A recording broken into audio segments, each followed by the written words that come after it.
"We heard you bought a luxury villa in the Alps. We came to live with you and make peace," my daughter-in-law declared at my door, pushing her luggage inside.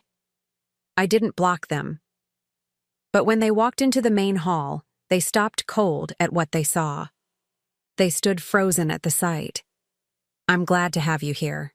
Follow my story until the end and comment the city you're watching from, so I can see how far my story has reached." I was arranging the last of the wildflowers in the main hall when I heard the car engine echoing through the Alpine Valley. The sound cut through the peaceful afternoon like a blade, sharp and unwelcome. I paused, my hand still gripping the stems of purple lupines, and listened as the vehicle climbed the winding gravel road toward my sanctuary. No one was expected today. The women staying at the center had gone into town for their weekly therapy session, and I cherished these quiet Saturday afternoons when I could tend to the flowers and breathe in the mountain air without interruption. At 59, I had finally learned the value of solitude. The engine grew louder, closer. Through the tall windows that framed the main hall, I caught a glimpse of a sleek black sedan making its way up the final curve. My stomach tightened with an inexplicable dread. Something about that car, something about the way it moved with such presumptuous confidence, set every nerve in my body on edge.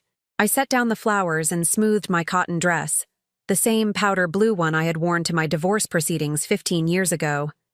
It felt appropriate somehow, like armor for whatever battle was about to unfold. The car doors slammed shut with expensive-sounding thuds. 2 sets of footsteps crunched across the gravel, moving with purpose toward my front door. I recognized that walk before I even saw the faces. Preston's measured stride, the one he had inherited from his father, and beside it, the sharp click of designer heels that could only belong to Evangeline. My son and daughter-in-law had found me. The doorbell chimed its gentle melody, the same soft tune that welcomed broken women seeking refuge. How ironic that it now announced the arrival of the 2 people I had spent 4 years trying to escape. I took a deep breath, tasting the lavender-scented air of my haven, and walked to the door. My hand hesitated on the brass handle for just a moment. I could pretend I wasn't home. I could slip out the back entrance and disappear into the mountain trails until they gave up and left. But no, I was done running from Preston and his wife, done cowering, done being the convenient target for their cruelty. I opened the door. "Hello, Mother," Preston said, his voice carrying that familiar blend of condescension and false warmth that had always made my skin crawl. At 34, he had grown into a perfect replica of his father, tall, imposing, with steel-gray eyes that never seemed to see me as anything more than an inconvenience. Beside him, Evangeline stood like a porcelain doll come to life, all sharp angles and calculated beauty. Her platinum blonde hair was pulled back in a severe chignon, and her red lips curved in what might have been a smile if there had been any warmth behind it. "Annette," she said, my name dripping from her tongue like poison. She never called me Mom or Mother, had made it clear from the beginning of her marriage to Preston that she considered me beneath such familial courtesy. "We heard you bought a luxury villa in the Alps," Evangeline continued, her eyes already scanning past me into the house with obvious approval. "We came to live with you and make peace." Before I could respond, before I could even process the audacity of her words, they were moving. Preston hefted 2 large designer suitcases from behind them, while Evangeline pushed past me into the entryway, her heels clicking against the hardwood floors like the countdown to an execution. "Make peace," I repeated, my voice barely above a whisper. The irony wasn't lost on me. For 4 years, I had tried to make peace. I had endured their snide comments about my modest apartment, their criticism of my career choices, their constant implications that I was a burden on their perfect life. I had smiled through dinner parties where Evangeline introduced me as Preston's mother, the one who never quite figured things out. I had bitten my tongue when they forgot my birthday, ignored my calls, and treated me like an embarrassing relative they were obligated to tolerate. And now that I had finally found something good for myself, they wanted to make peace. "Don't just stand there, Mother," Preston said, maneuvering his suitcases through the doorway. "Help us with the luggage. This mountain air must be making you slow." I stepped aside, not because I wanted to help them, but because I was too stunned to do anything else. They moved through my sanctuary like conquistadors claiming new territory, their expensive clothes and entitled attitudes as out of place as wolves in a flower garden. Preston wheeled his suitcase toward the main hall, Evangeline close behind him, her sharp eyes cataloging everything she saw. I watched them go, my heart hammering against my ribs, and wondered if this was how deer felt in the moment before the hunter's shot. They reached the archway that led into the main hall, the heart of my sanctuary, where I had spent countless hours listening to women share their stories of survival and healing. Preston stepped through first, his mouth already open to make some cutting remark about my decorating choices or the simplicity of the furnishings. But the words died in his throat. Evangeline, following half a step behind, froze mid-stride. Her perfectly composed mask slipped for just an instant, revealing something that might have been confusion or shock. They stood there in the archway, both of them statue still, staring at the wall that dominated the main hall. The wall I had covered with photographs, dozens and dozens of them, arranged in careful rows like a gallery of love. But these weren't the photos they expected to see. These weren't pictures of Preston's childhood, or family vacations, or the forced smiles of holiday gatherings. These were photos of my real family, the women who had come through these doors seeking shelter and found a mother instead. Maria, the young single mother who had arrived 6 months ago with nothing but the clothes on her back and a baby in her arms. Sarah, the grandmother who had been financially abused by her own children until she had nothing left but debt and shame. Rebecca, the middle-aged teacher whose husband had controlled every aspect of her life for 20 years before she found the courage to leave. They were all there on my wall, laughing around the kitchen table, working in the garden, celebrating birthdays and small victories. In every photo, I stood among them, my arm around a shoulder, my face bright with genuine joy. These were the faces of the family I had chosen, the daughters of my heart who had chosen me in return. "What?" Evangeline whispered, her voice tight with something between confusion and disgust. "Is this?" Preston turned to look at me, his gray eyes sharp with suspicion. "Mother, who are these people?" I stepped into the hall behind them, my spine straightening with each step. For the first time in years, I felt powerful in their presence. This was my space, my sanctuary, surrounded by the evidence of the life I had built without them. "These are my daughters," I said simply. The words hung in the air between us like a challenge. Preston's face darkened, and Evangeline's perfectly plucked eyebrows drew together in a frown. "Your daughters?" Preston repeated, his voice rising with indignation. "What the hell does that mean? I'm your only child." I looked at him, really looked at him, and saw not the little boy I had once rocked to sleep and nursed through fevers, but a stranger wearing his face. A man who had never once, in all his 34 years, looked at me with the love and gratitude I saw in the eyes of the women on my wall. "You're my son," I said quietly, "but you haven't been my child for a very long time."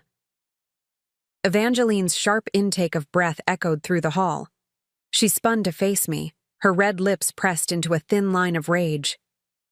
"How dare you?" she hissed. "How dare you replace your own family with these strangers?" But I wasn't listening to her anymore.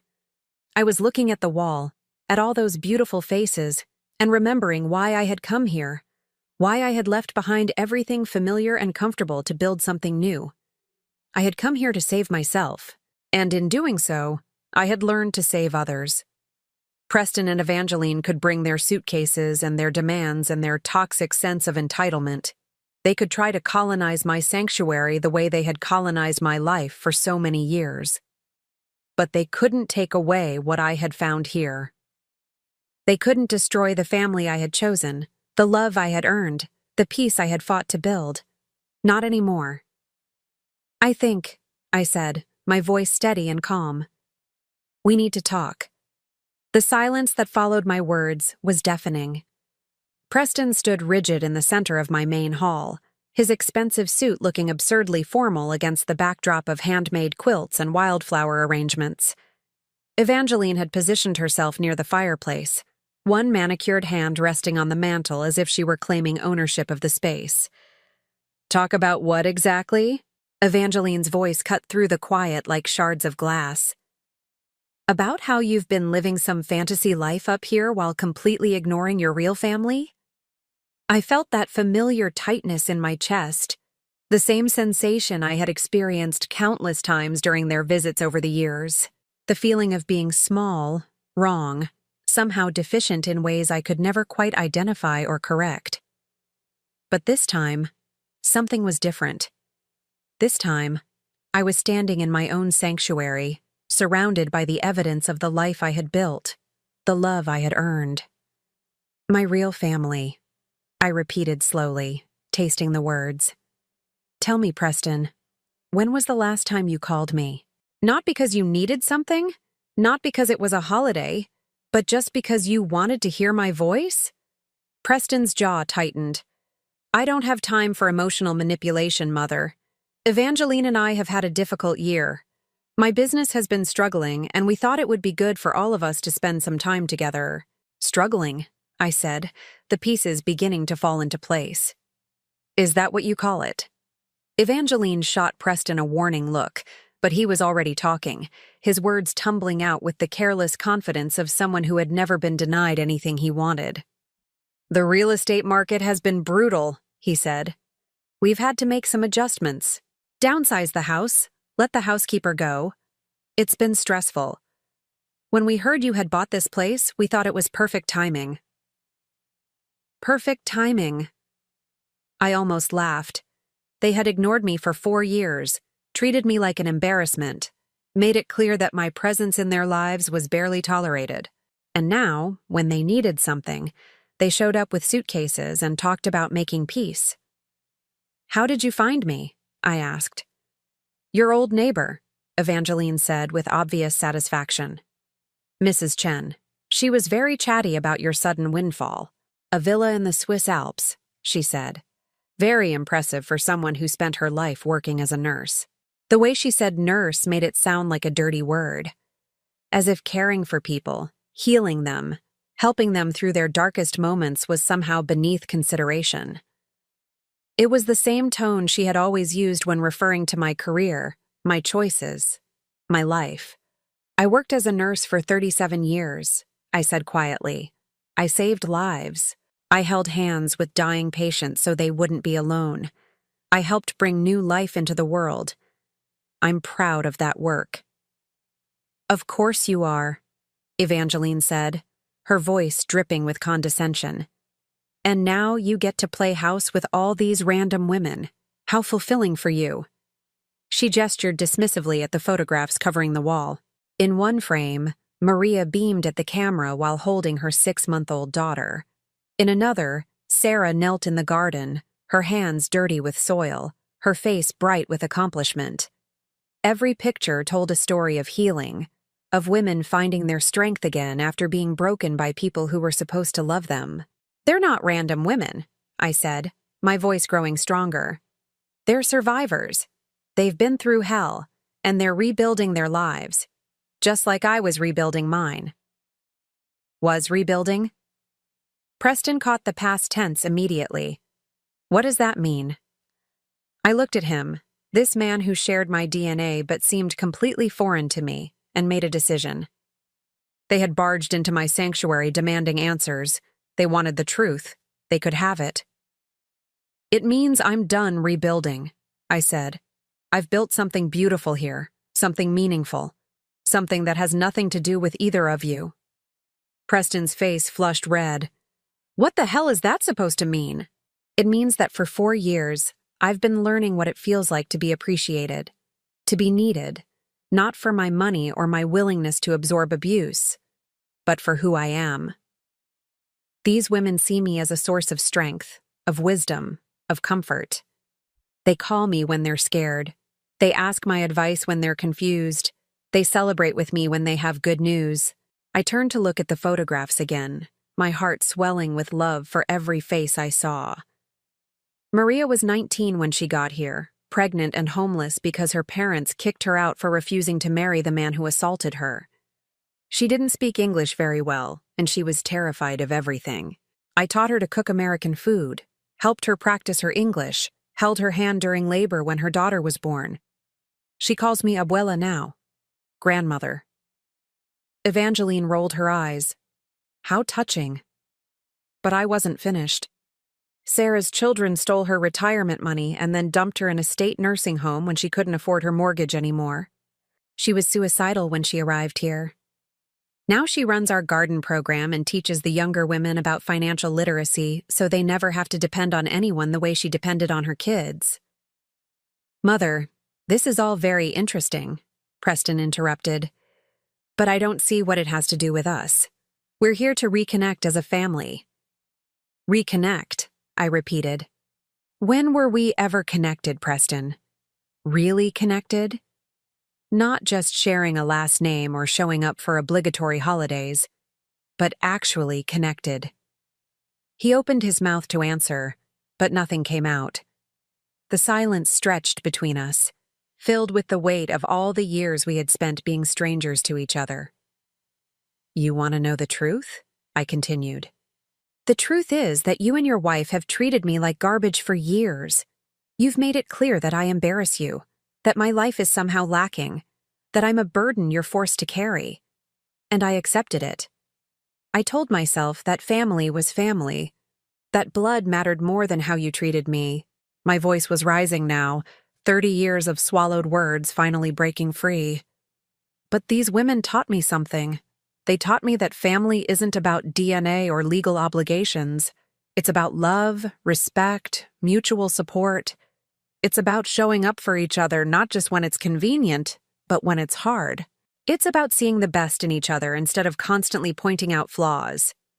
Oh, please, Evangeline snapped. Spare us the inspirational speech. You're living in some kind of delusion if you think these charity cases are your real family. Charity cases? The words hit me like a slap. Is that what you think? That these women are somehow less than you? Aren't they? She shot back. Homeless women, addicts, abuse victims. What exactly do they contribute to your life besides making you feel needed? I stared at her, this woman who had married into my family and spent years systematically dismantling my relationship with my son. This woman who measured human worth by bank accounts and social status, who saw kindness as weakness and compassion as foolishness. They contribute everything, I said quietly. They contribute honesty, gratitude, love without conditions. They contribute their stories, their strength, their hope. They contribute the kind of family bond that can't be bought or inherited. It has to be earned. I walked closer to the wall of photographs, my fingers tracing the frame around a picture of all of us together at Christmas last year. We had made dinner from scratch, sung carols around the piano, exchanged handmade gifts. It had been the most beautiful Christmas of my life. You want to know why I never told you about this place? I said, turning back to face them. Because I knew you'd react exactly like this. With judgment, with disdain, with complete inability to understand why anyone would choose love over luxury. Preston's face was dark with anger. So what are you saying? That we're not welcome here? That you're choosing these strangers over your own son? I'm saying that you made your choice about our relationship a long time ago. You chose to see me as an obligation instead of an opportunity. You chose criticism over compassion, judgment over understanding. And now you want to waltz in here because you need something and suddenly I'm supposed to forget all of that? Evangeline pushed herself away from the mantel, her eyes blazing with fury. You're being ridiculous, Annette. We came here to rebuild our relationship, and you're throwing it back in our faces because of some misguided sense of martyrdom. Martyrdom? I laughed, but there was no humor in it. You think this is martyrdom? This is liberation. For the first time in my adult life, I'm surrounded by people who value me for who I am, not what I can provide them. The truth was pouring out of me now like water from a broken dam. All the years of hurt, of trying to be good enough, of accepting crumbs of affection and calling it love. You want to stay here? I continued. Fine, but you need to understand what this place is.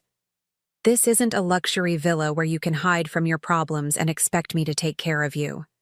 This is a recovery center for women who have been abused, neglected, and abandoned by their families. I saw Preston's face change, saw understanding dawn in his eyes along with something that looked like horror.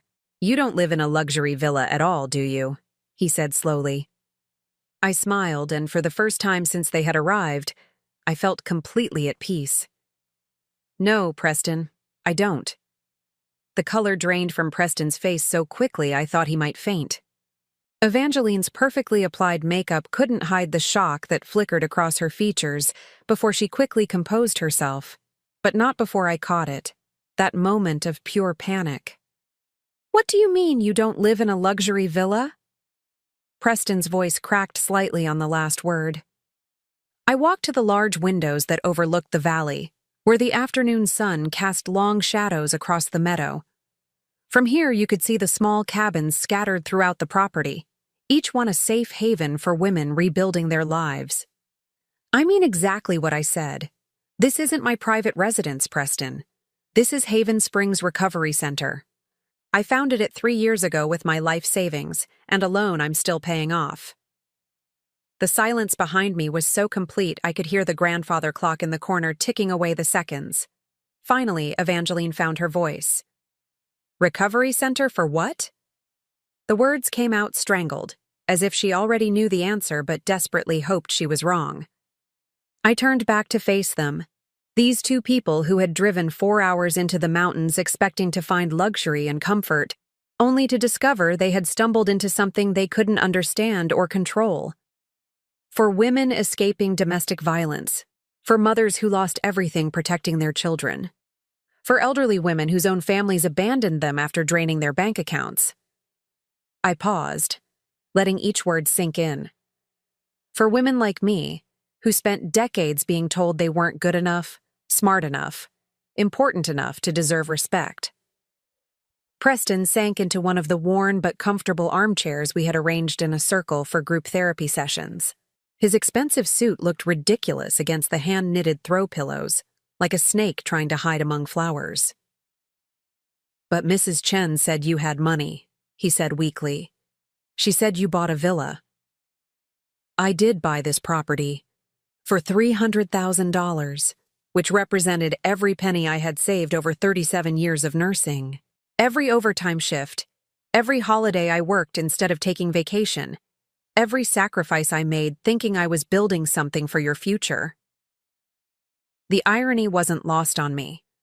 All those years I had denied myself small pleasures, telling myself I was being responsible, saving for Preston's education, for his wedding, for the grandchildren I hoped to spoil someday. Instead, I had finally spent that money on myself, on creating something meaningful. 300,000? Evangeline's voice was barely above a whisper. That's all? The naked disappointment in her tone might have hurt me once. Now it just confirmed everything I had suspected about their motivations for this unexpected visit. I'm sorry to disappoint you, I said dryly. I know you were probably hoping for something a bit more substantial. Preston's head snapped up. That's not. We didn't come here for money. But his denial was too quick, too defensive. And Evangeline's face had gone pale beneath her foundation, the carefully applied rouge standing out like war paint on her suddenly ashen cheeks.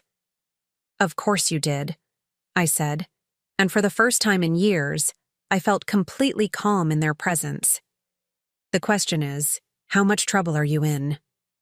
Preston's mouth opened and closed like a fish gasping for air. Evangeline shot him a warning look that could have frozen fire, but it was too late.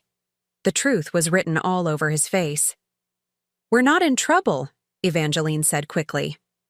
We've just been going through a rough patch. Preston's real estate business is cyclical, and we thought it would be nice to spend some time with family while things turn around. Family. The word felt foreign coming from her lips.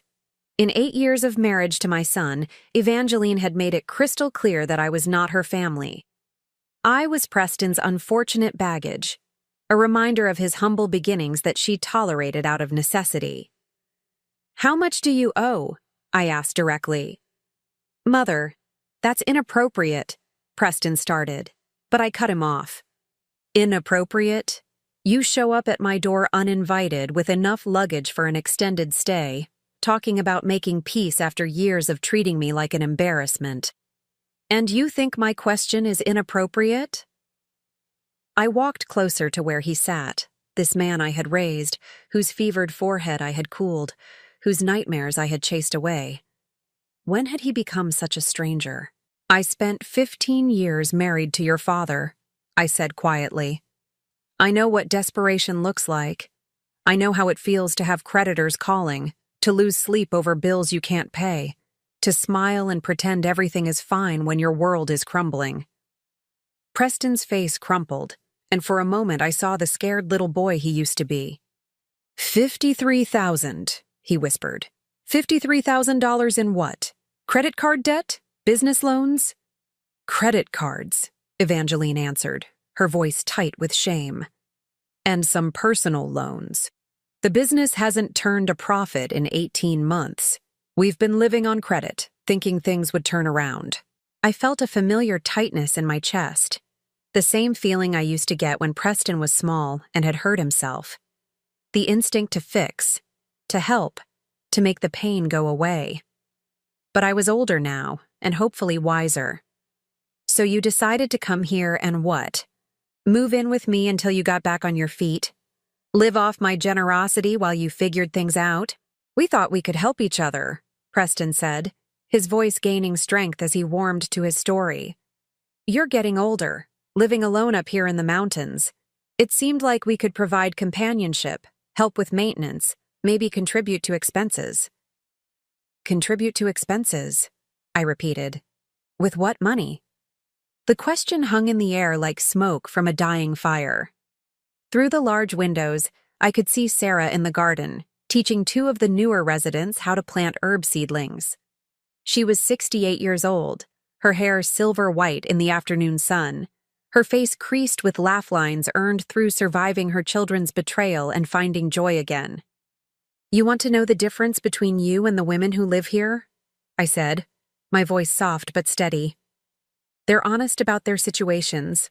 They don't show up with elaborate stories about wanting to spend time together or help each other.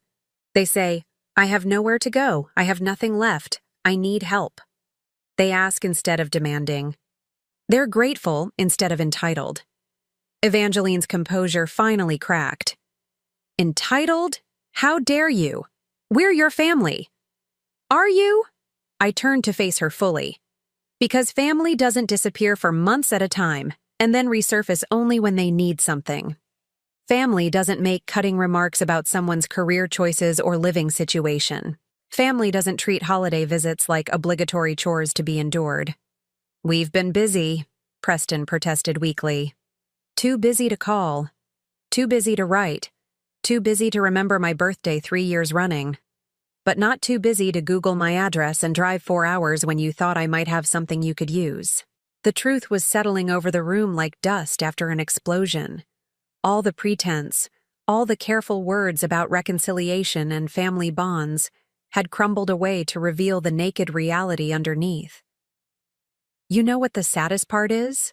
I continued, looking at Preston with genuine sorrow. "I would have helped you. 3 months ago, if you had called and honestly told me you were struggling, if you had asked for help instead of showing up to take it, I would have found a way." "You would have?" Hope flickered in Preston's eyes. "I would have liquidated my emergency fund. I could have given you 15,000, maybe 20. Enough to get you stabilized while you figured out a real plan." Evangeline's sharp intake of breath told me she was doing the math. $15,000 wouldn't solve their problems, but it would have bought them time. "But you didn't ask," I said. "You assumed. You planned. You showed up here expecting to move into what you thought was my luxury villa and live off my success without ever acknowledging your failures or asking permission. Through the windows, I watched as Maria emerged from one of the cabins, her baby daughter on her hip. She waved at Sarah in the garden, called out something that made the older woman laugh. This was what family looked like. People choosing to be there for each other. People finding joy in simple moments. People building something beautiful together, despite starting with nothing. The women here work for what they receive, I said, turning back to Preston and Evangeline. They help with cooking, cleaning, childcare. They attend counseling sessions, participate in life skills workshops, contribute to the community however they can. Some of them have been here for 6 months, some for over a year. They stay as long as they need to, as long as they're working toward independence. Are you offering us the same deal? Evangeline asked, her voice sharp with suspicion. I studied her face, this woman who had never worked a day in her life, who measured her worth by her husband's income and her social circle's approval. Could she empty bedpans for elderly residents? Could she sit with crying women and offer comfort without judgment? Could she plant vegetables in the garden and feel pride in feeding people who had nothing? I'm offering you a choice, I said finally. You can stay here and participate in the program just like everyone else. You'll share a cabin, help with daily operations, attend group sessions about financial responsibility and healthy relationships. You'll work toward a plan for independence that doesn't involve depending on other people to solve your problems. The offer hung between us like a bridge neither of them seemed willing to cross. Preston looked at Evangeline, seeking permission or guidance. Evangeline stared at me with a mixture of horror and disbelief. Or, I continued, you can leave, right now. Drive back down that mountain road and figure out your own solution to your own problems. That's it? Preston's voice cracked with indignation. Those are our only options? Those are your only options here, I corrected. What you do after you leave is entirely up to you. The grandfather clock chimed 4 times, marking another hour in this day that had started so peacefully. Soon the women would return from their therapy session, and we would gather in the kitchen to prepare dinner together. It was my favorite part of each day. The cooking, the laughter, the sense of belonging that came from being genuinely useful to people who appreciated my presence. Preston and Evangeline could be part of that world if they chose it. They could learn what it meant to contribute instead of consume, to earn love instead of demanding it, to find meaning in service instead of in taking. But looking at their faces, seeing the disgust and entitlement written there as clearly as words on a page, I already knew what their choice would be. We need time to think, Evangeline said finally. Of course, I replied. Take all the time you need.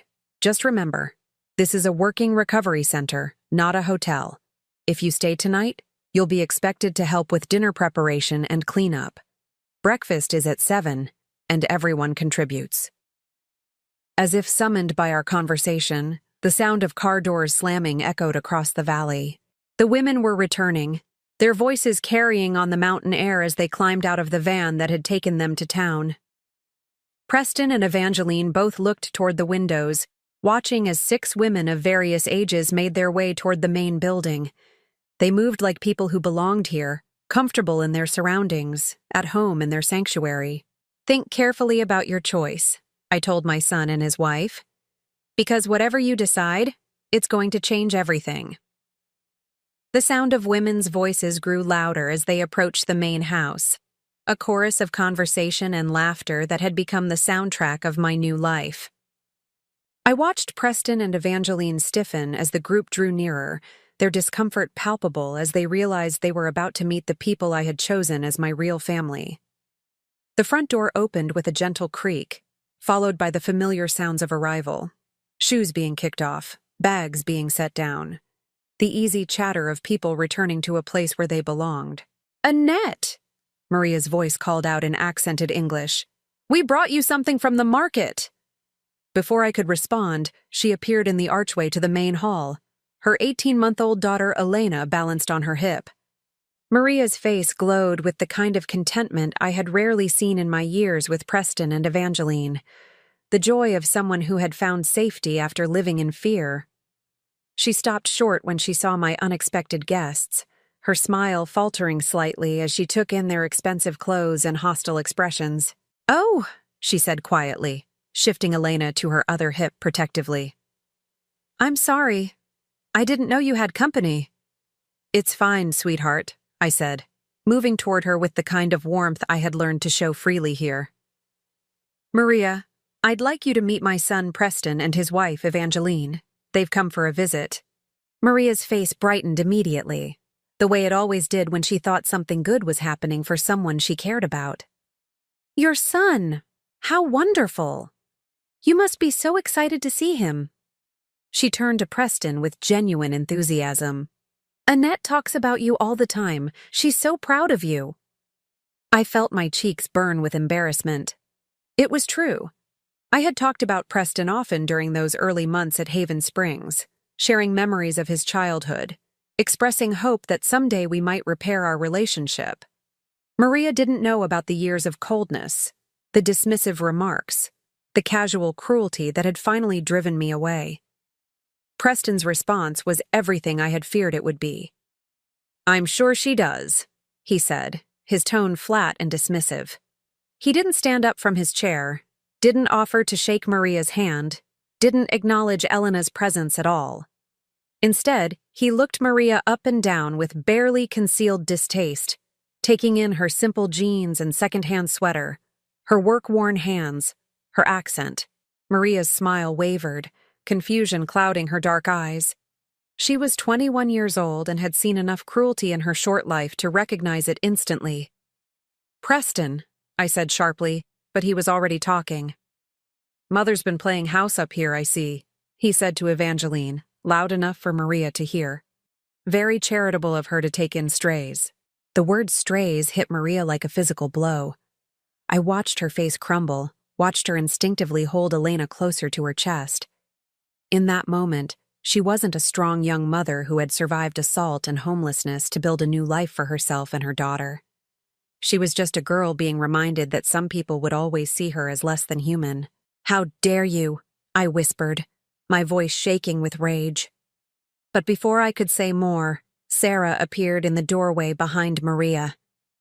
At 68, she had survived her own children's financial abuse and abandonment, had contemplated suicide before finding refuge here. She was small in stature but fierce in spirit, and she took one look at Maria's face and understood exactly what had happened. "Is there a problem here?" Sarah asked, her voice carrying the authority of someone who had raised 5 children and buried 2 husbands. "No problem at all," Evangeline said with false sweetness. "We're just getting acquainted with Annette's house guests." House guests. Another deliberate diminishment, another way of reducing these women to their circumstances, rather than seeing them as the survivors they were. Maria whispered something in Spanish and hurried from the room, Elena's confused whimpering following them down the hall. Sarah watched them go, then turned back to us with eyes like steel. 30 years, she said conversationally. That's how long I put up with my children treating me like garbage, making jokes about my intelligence, rolling their eyes when I spoke, acting like I was a burden they were forced to carry. You know what I learned during those 30 years? She stepped fully into the room, her small frame somehow filling the space with righteous anger. I learned that some people are only happy when they're making someone else feel small.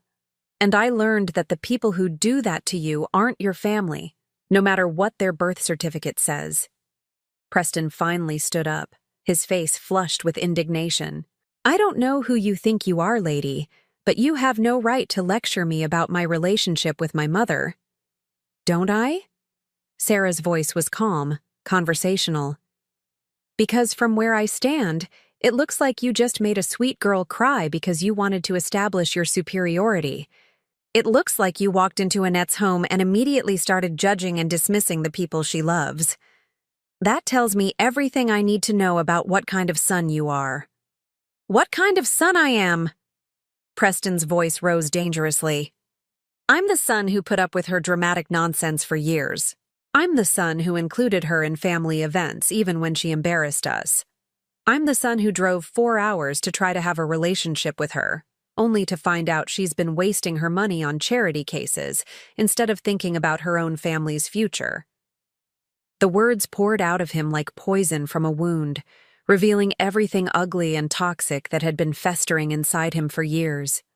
And with each word, I felt the last threads of love I had held on to finally snap. Charity cases, Sarah repeated slowly. Is that what you think we are? By now, the commotion had drawn others. Rebecca appeared next to Sarah, her teacher's instincts making her assess the situation quickly. Behind her, I could see 2 other residents hovering in the hallway, their faces tight with the anxiety of women who knew what it felt like to be on the receiving end of cruelty. Let me tell you about charity cases, Rebecca said, her voice carrying the authority of someone who had spent 20 years educating children. Maria speaks 3 languages and was 2 semesters away from her nursing degree when her ex-boyfriend started stalking her. She's been taking online classes while caring for her daughter and working in our garden program. Next month, she starts a paid internship at the community clinic. She gestured toward Sarah. Sarah built a successful catering business from nothing and ran it for 15 years before her children convinced her she was too old to handle her own finances. She's been teaching our financial literacy workshops and helping 3 other women start their own small businesses. Preston and Evangeline were both staring now, clearly uncomfortable with being confronted by the reality of the women they had dismissed as beneath their notice. And I, Rebecca continued, spent 20 years as an award-winning high school principal before my husband convinced me I was worthless, stupid, incapable of surviving without him. I believed him for so long that when I finally left, I had no idea how to write a check or use an ATM. Sarah taught me. Maria helped me practice Spanish so I could communicate with non-English speaking parents. Annette held my hand through panic attacks and reminded me daily that I was worth saving. She took a step closer to Preston, and I was reminded that she had spent decades dealing with entitled teenagers and their equally entitled parents. So, when you call us charity cases, she said quietly, you're calling your mother a fool for seeing our potential when no one else would. You're dismissing not just us, but her judgment, her compassion, her ability to recognize strength in broken people. The room fell silent, except for the ticking of the grandfather clock and Elena's distant crying from somewhere down the hall. Evangeline's face had gone white beneath her makeup, and Preston looked like he was struggling to breathe. This is ridiculous, Evangeline finally burst out. We didn't come here to be lectured by a bunch of what? I asked quietly. Finish the sentence, Evangeline. A bunch of what? But she couldn't say it, couldn't voice the ugly words that were clearly in her mind. Instead, she turned on Preston with the fury of someone whose carefully laid plans had been shattered. This is your fault, she hissed at him. You said she had money. You said she was living in luxury. You made me think this would solve our problems. I thought it would, Preston shot back. How was I supposed to know she'd lost her mind and turned into some kind of saint? Saint. The word dripped with contempt, as if compassion was a character flaw, as if choosing to help others was a sign of mental illness. I think, Sarah said conversationally, that it's time for you to leave. You don't get to tell us to leave, Preston snapped. This is my mother's house. No, I said, my voice cutting through the tension like a blade. This is my house, my center, my sanctuary, and I'm telling you to leave. The words fell into the silence like stones into still water. Preston's face cycled through confusion, disbelief, and finally rage. You're choosing them over me? He asked, his voice cracking with disbelief. Your own son? I looked at him, really looked at him, and saw not the child I had raised, but the man he had chosen to become. A man who could make a young mother cry for sport. A man who could walk into someone else's sanctuary and immediately start tearing it down. A man who measured his own worth by how effectively he could diminish others. "I'm choosing love over cruelty," I said simply. "I'm choosing respect over entitlement. I'm choosing the family that chose me back."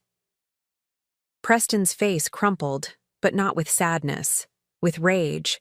Pure, incandescent rage at being denied what he felt was rightfully his. "You'll regret this," he said, his voice low and threatening. "We drove all the way up here to give you another chance, and you're throwing it away for these people. When you're old and sick and alone, don't come crying to us."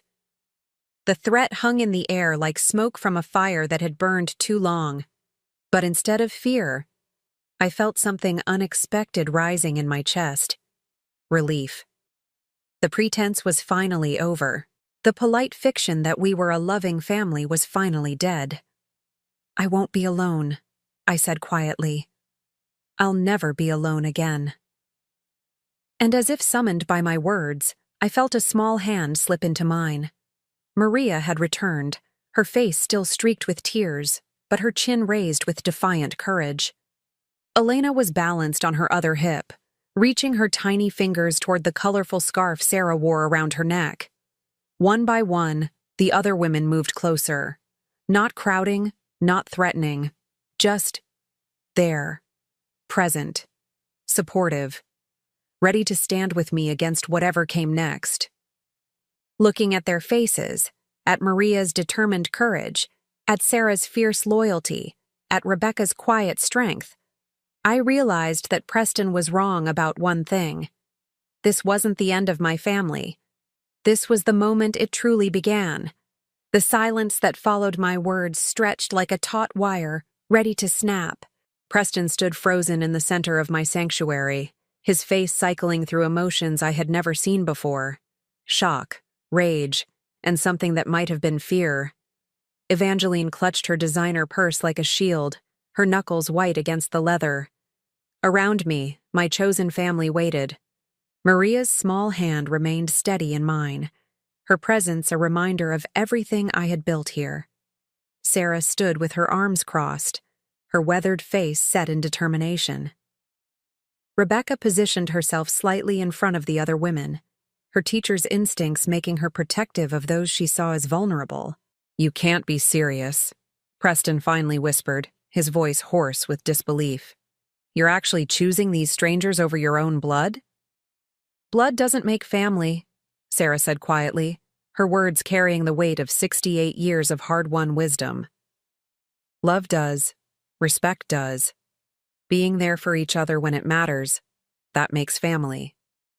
Preston whirled on her, his face contorting with ugly rage. "Nobody asked you, old woman. This is between me and my mother." The words hit Sarah like a slap. I saw her flinch, saw the hurt flash across her features before she could hide it. At 68, she had been called worse things by her own children, but it still cut deep. That was the moment something inside me finally broke. Not shattered. That had happened years ago, slowly, piece by piece with each dismissive comment and cruel slight. This was different. This was the clean, sharp break of a chain that had bound me for too long. "Get out," I said, my voice deadly calm. Preston blinked. "What?" I said, "Get out, now, both of you." "Mother, you can't be—" "I can, and I am." I stepped forward, still holding Maria's hand, drawing strength from her presence. "You have exactly 5 minutes to gather your belongings and leave my property." Evangeline finally found her voice, though it came out shrill and desperate. "You're making a huge mistake, Annette. We came here to help you, to be a family, and you're throwing it away for these people who are just using you." "Using me?" I almost laughed. "Maria gets up at 5 every morning to help prepare breakfast for everyone. She's learned to can vegetables from our garden so we have food through the winter. She reads to the elderly woman in cabin 3 who has failing eyesight. How exactly is she using me?" "She's homeless," Evangeline shot back. "She has nowhere else to go. Of course she's going to act grateful and helpful. What choice does she have?" Maria's grip tightened on my hand, But when I looked at her, I saw not hurt, but pity. Pity for a woman who couldn't understand that gratitude could be genuine, that help could be offered without expectation of repayment. "You're right," Maria said quietly, her accent making her words sound like music after Evangeline's harsh tones. "I was homeless. I had nowhere to go. But Annette didn't just give me a place to sleep, she gave me hope. She saw something in me that I couldn't see in myself." She shifted Elena to her other hip, the little girl babbling contentedly as she played with her mother's necklace. "Before I came here, I thought I was broken, used up. That man, he made me believe I was nothing. But Annette, she told me every day that I was strong, that I was worthy of love, that I had a future. She helped me see that what happened to me didn't define me." Maria's voice grew stronger as she spoke, the tremor of old fear replaced by quiet confidence. "Next month, I start working at the clinic full-time. In 2 years, I finish my nursing degree. In 5 years, I want to open my own practice in an underserved community, helping other women like me. None of that would be possible without Annette believing in me first." She looked directly at Preston, her dark eyes fearless. "So yes, I needed her help, but she needed mine too. She needed to remember what it felt like to be appreciated, to be valued for who she is instead of what she can provide. We saved each other." The truth of her words rang through the room like bells. This was what Evangeline and Preston couldn't understand, that real relationships were built on mutual respect, on each person contributing what they could, when they could. "That's very touching," Evangeline said, her voice dripping with sarcasm. "But we're still family. That has to count for something." "Does it?" I looked at Preston, this man I had carried in my body, nursed at my breast, rocked through countless sleepless nights. "When was the last time you called just to see how I was doing? When was the last time you remembered my birthday? When was the last time you said you loved me and meant it?" Preston's mouth opened and closed soundlessly. The questions hung in the air like accusations, each one backed by years of neglect and indifference. We've been busy," he finally managed. "Busy." I tasted the word, bitter as medicine. "Too busy to call, but not too busy to drive here when you thought I had money. Too busy to visit, but not too busy to insult the people I love the moment you met them." Rebecca stepped forward, her voice gentle but firm. "Annette, you don't owe them explanations. Some people only understand love as transaction. What can you do for me? What can you give me? How can you make my life easier? When you stop being useful, they stop caring." "That's not true," Preston protested, but his voice lacked conviction. "Isn't it?" Rebecca's teacher instincts kicked in, the same tone she had used to guide reluctant students toward difficult truths. "When's the last time you asked about her interests, her health, her happiness? When's the last time you offered to help her with something instead of expecting her to help you?" The questions came like arrows finding their target. Preston's face flushed red, then drained to pale.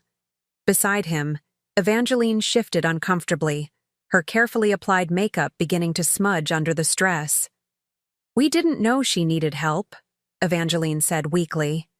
"She always seemed so independent." "I was independent because I had to be," I said, my voice steady despite the emotions churning inside me. "Because no one else was going to take care of me? But independence doesn't mean you don't need love, support, companionship. It just means you've learned to live without them." Sarah made a soft sound of understanding. She knew exactly what I meant. The bone-deep loneliness of being strong because you had no other choice. "We could learn," Preston said suddenly, desperately. "We could do better. We could." But his words trailed off as he looked around the room, taking in the evidence of the life I had built without him. The photos of women who called me mother, not out of obligation but out of love. The comfortable furniture worn smooth by countless conversations and shared meals. The peace that permeated every corner of this place like a benediction. He saw it finally. He saw what he had lost through his own choices, his own cruelty. And instead of humbling him, it seemed to make him angry. "This is insane," he said, his voice rising. "You're throwing away your real family for a bunch of damaged women who remind you what it feels like to be needed. This isn't love, Mother. It's pathology." The word hit like a physical blow. Pathology. As if caring for others, as if finding purpose in service, as if building something beautiful from broken pieces was a sign of sickness instead of strength. "Maybe you're right," I said quietly. "Maybe there is something wrong with me. Maybe I am damaged, pathological, beyond redemption." Preston's face lit up with triumph, thinking I was finally agreeing with him. "But you know what?" I continued, my voice growing stronger. "I'd rather be broken and surrounded by love than whole and surrounded by people who only care about what I can do for them." The triumph faded from Preston's face like water from a broken cup. "And if that makes me pathological," I said, looking around at the women who had chosen to stand with me, "then I'm proud to be sick." Maria squeezed my hand. Sarah nodded approval. Rebecca smiled with the fierce joy of someone watching a student finally master a difficult lesson. "Time's up," I said to Preston and Evangeline. "Get your bags and go." For a moment, I thought Preston might refuse. He stood there, fists clenched, face red with rage and humiliation. Then Evangeline grabbed his arm, her survival instincts finally kicking in. "Come on," she hissed. "Let's get out of here. This place is crazy anyway." They gathered their expensive luggage with jerky, angry movements, muttering to each other in voices too low to understand. At the doorway, Preston turned back one last time. "Don't call us when you need help," he said, his voice thick with venom. "Don't come crawling back when these people move on and leave you with nothing." I looked at him, this stranger wearing my son's face, and felt only sadness. "I won't," I said simply. The front door slammed behind them with a finality that echoed through the house. Through the windows, I watched them throw their bags into their expensive car and drive away, their tires spitting gravel in their haste to escape. As the sound of their engine faded into the mountain silence, I realized I was crying. Not from grief exactly, but from something deeper, the relief of finally letting go of something that had been poisoning me for years. Maria's arm slipped around my waist. Sarah moved to my other side, her weathered hand patting my shoulder with gentle comfort. Rebecca began gathering the scattered throw pillows that had been displaced during the confrontation, restoring order to our sanctuary. "It hurts now," Sarah said quietly, her voice full of understanding. "But it gets better. The peace that comes after you stop trying to earn love from people who were never going to give it freely. That peace is worth everything." I nodded, unable to speak past the lump in my throat. Outside, the sun was beginning to set behind the mountains, painting the sky in shades of gold and rose. It was going to be a beautiful evening. And for the first time in years, I was going to enjoy it without waiting for the phone to ring, without wondering when the next crisis would require my attention, without the constant low-grade anxiety that came from trying to maintain relationships with people who saw me as a resource rather than a person. "Dinner?" Rebecca asked gently. "Dinner," I agreed, wiping my eyes. "Let's make something special tonight. We have something to celebrate." As we moved toward the kitchen together, my chosen family surrounding me with warmth and acceptance, I realized Preston had been wrong about one thing. These women weren't going to leave me with nothing. They had already given me everything. 2 years have passed since that afternoon when Preston and Evangeline drove away from my sanctuary, their expensive car disappearing down the mountain road like a bad dream fading in daylight. I'm 61 now, my hair more silver than brown, my hands bearing the honest calluses of someone who works with soil and purpose rather than sitting behind a desk counting other people's money. This morning, like every morning for the past 730 days, I woke to the sound of laughter drifting through my bedroom window. Maria was in the garden with Elena, now a chattering 3-year-old who speaks 3 languages and calls me abuela, with the unconscious affection of a child who has never known anything but love. I padded to the kitchen in my slippers and robe, breathing in the familiar scents of coffee and fresh bread that always fill our mornings. Rebecca was already there, of course, her teacher's habit of early rising never broken even after retirement. She had become our unofficial coordinator, her gift for organization, keeping our growing community running smoothly. "Morning," she said, handing me a steaming mug without being asked. "Sleep well?" "Like a baby," I replied, and meant it. The insomnia that had plagued me for decades, the anxious tossing and turning that came from constantly worrying about other people's approval, had vanished the day I stopped caring whether Preston would ever love me the way I deserved. Through the kitchen window, I could see the changes that 2 years had brought to Haven Springs. We had expanded from 6 cabins to 12, each one home to women rebuilding their lives after escape from toxic situations. The garden that had started as Sarah's small herb plot now covered 2 acres, providing fresh vegetables for our table and surplus for the local food bank. Sarah herself had become something of a local celebrity, her financial literacy workshops now attended by women from 3 counties. At 70, she moved through our community like a benevolent general, organizing and teaching and nurturing with the fierce efficiency of someone who had found her calling late in life. "Any word from the state inspector?" I asked Rebecca, settling at the kitchen table with my coffee. "She'll be here next week for the final review," Rebecca replied, unable to hide her excitement. "If we pass, and we will, Haven Springs officially becomes a licensed residential facility. That means state funding, insurance reimbursements, the ability to help twice as many women."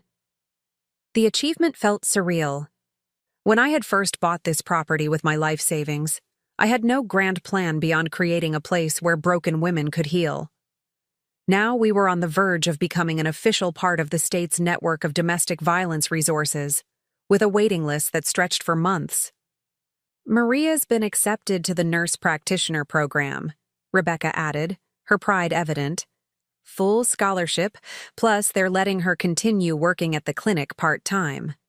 I smiled, warmth spreading through my chest like sunshine. Maria had been my first success story, the terrified 19-year-old who had arrived with nothing but a baby and a broken spirit. Now she was 23, confident and capable, planning to specialize in trauma-informed care for assault survivors. She would change lives the way her own life had been changed.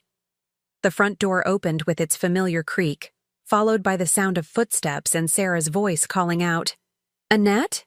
You have a visitor." I frowned, checking the kitchen clock. 7:30 in the morning was unusually early for visitors, and we weren't expecting any new residents until next week. "I'll be right there," I called back, quickly braiding my hair and pulling on a sweater. Rebecca followed me to the main hall, where Sarah stood near the entrance wearing an expression I couldn't quite read. Standing beside her was a young woman, maybe 25, with dark hair and nervous eyes. She clutched a small overnight bag in one hand and a folded piece of paper in the other. "This is Jennifer," Sarah said gently. "She says someone told her about us, recommended she come here." Jennifer looked up at me with the hollow-eyed desperation I had seen so many times over the past 2 years. Whatever her story was, it had left her worn thin, fragile as old paper. "Who recommended us?" I asked, keeping my voice gentle. Jennifer's mouth worked soundlessly for a moment. Then she held out the folded paper with shaking hands. "This woman at the emergency room," she said. "She said you might be able to help me." I took the paper and unfolded it, recognizing the letterhead of St. Mary's Hospital downtown. At the bottom, in careful handwriting, was a note. "For Jennifer, please contact Haven Springs Recovery Center. Tell them Dr. Maria Valdez sent you. They saved my life. They can save yours too. M." My breath caught in my throat. Dr. Maria Valdez. Maria had finished her nursing degree 6 months ago and was working at the hospital emergency room while studying for her nurse practitioner certification. She was using her position to help other women the way she had been helped, creating a network of healing that stretched far beyond our mountain sanctuary. "Dr. Valdez," I said, my voice thick with emotion. "Yes, we know her well. Jennifer, welcome to Haven Springs." The relief that flooded the young woman's face was worth every sleepless night, every dollar spent, every moment of doubt I had endured building this place. As Rebecca led Jennifer toward the intake office, my phone buzzed with a text message. I glanced at the screen and felt my heart skip a beat. Preston. For 2 years, he had respected my demand for no contact. No calls, no emails, no surprise visits. Nothing but blessed silence that had allowed me to heal and grow without the constant drain of his negativity. I hesitated, then opened the message. "Mom, I know you don't want to hear from me, but I need you to know something. Evangeline and I are getting divorced. I've been in therapy for 6 months, trying to understand why everything in my life keeps falling apart. I think I finally do. I was wrong. About everything. I'm not asking for forgiveness or for you to take me back. I just wanted you to know that I see now what I threw away. I hope you're happy. I hope you found the family you deserved. P." I stared at the message for a long time, reading it over and over. Part of me, the part that had spent 34 years loving a son who couldn't love me back, wanted to respond immediately, to reach out and try to rebuild what we had lost. But the wiser part of me, the part that had been nurtured and strengthened by 2 years of genuine love and appreciation, knew better. Some relationships couldn't be rebuilt. Some damage went too deep to repair. Preston's recognition of his mistakes was a step toward his own healing, but it didn't erase the years of pain he had caused or create an obligation for me to let him hurt me again. I deleted the message without responding. "Everything okay?" Rebecca asked, returning from getting Jennifer settled. "Everything's perfect," I said, and meant it completely. Later that morning, I stood in the garden with Elena, teaching her to identify the different herbs by smell while Maria worked nearby, her stethoscope visible in the pocket of her scrubs. She was between shifts at the hospital, using her break to help with the greenhouse project. "Abuela," Elena said suddenly, tugging on my hand. "Why do the sad ladies come here?" "Out of the mouths of babes." I knelt down to her level, studying her serious little face. At 3, she was already remarkably perceptive, having grown up surrounded by women who were healing from trauma. "Because sometimes," I said carefully, "people get hurt by other people who are supposed to love them. And when that happens, they need a safe place to remember how strong they are." Elena nodded solemnly, as if this made perfect sense to her. "Like when I fall down and Mama kisses it better?" "Exactly like that," I said, my throat tight with emotion. "Except sometimes the hurt is on the inside, so it takes longer to heal." "But you help them," Elena said with the absolute confidence of a child who had never known anything but security and love. "We help each other," I corrected gently. "That's what family does." As if summoned by the word family, Sarah appeared around the corner of the greenhouse, her arms full of fresh lettuce for lunch. Behind her came Jennifer, looking less hollow-eyed already after just a few hours in our sanctuary. "Lunch in 20 minutes, Sarah announced. "Jennifer's going to help me make soup." I watched them head toward the kitchen together. This 70-year-old woman who had survived financial abuse from her own children, now mentoring a young woman just beginning her journey to freedom. It was beautiful in its simplicity. Broken people helping other broken people, creating something whole and healthy from their shared pain.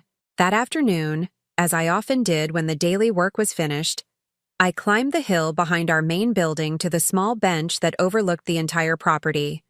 From here, I could see all 12 cabins, the expanded garden, the workshop where women learned job skills, the playground where children like Elena could be children without fear. It was a far cry from the luxury villa Preston and Evangeline had expected to find. There was no marble, no designer furniture, no expensive art. But there was something more valuable than any of those things: peace.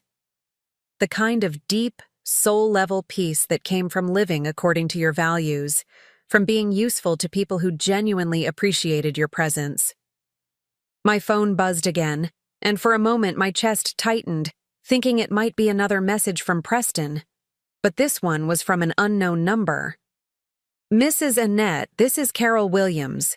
Dr. Valdez gave me your information. I'm a caseworker with Child Protective Services, and I have a mother and 2 young children who need immediate placement. Is there any way?" I smiled, already mentally rearranging sleeping assignments to make room for 3 more people who needed sanctuary. This was how it worked now. One success story leading to another. One healed woman reaching back to help the next one. An ever-expanding network of healing and hope. As the sun began to set behind the mountains, painting the sky in shades of rose and gold, I remained on my bench, listening to the sounds of my chosen family preparing dinner together. Laughter drifted from the kitchen windows, along with the clatter of dishes and the buzz of easy conversation. Preston had been wrong about so many things, but perhaps most wrong about this. These women hadn't used me and moved on. They had stayed, in their way. Even those who had graduated from our program and moved into independent lives maintained connections, sending photos and updates, bringing their children for visits, contributing to our community in whatever ways they could. Maria would finish her nurse practitioner degree and likely move away to start her practice, but she would always be my daughter in the ways that mattered. Sarah would age and eventually need care herself, but she would do it surrounded by the love she had earned through service. Rebecca would continue teaching and guiding, sharing her wisdom with each new group of women who needed to learn that they were worth saving. And I would continue to be exactly what I had always been meant to be. Not just a mother, but a nurturer. Not just a provider, but a protector. Not just someone who gave love, but someone who received it in return. The mountain air was crisp and clean, carrying the scent of wood smoke from our fireplace and the last flowers of the season. As I finally rose from my bench to rejoin my family for dinner, I realized that Preston had been right about one thing. I had found the family I deserved, and they had found me. Now I'm curious about you who listened to my story. What would you do if you were in my place? Have you ever been through something similar? Comment below. And meanwhile, I'm leaving on the final screen 2 other stories that are channel favorites, and they will definitely surprise you. Thank you for watching until here.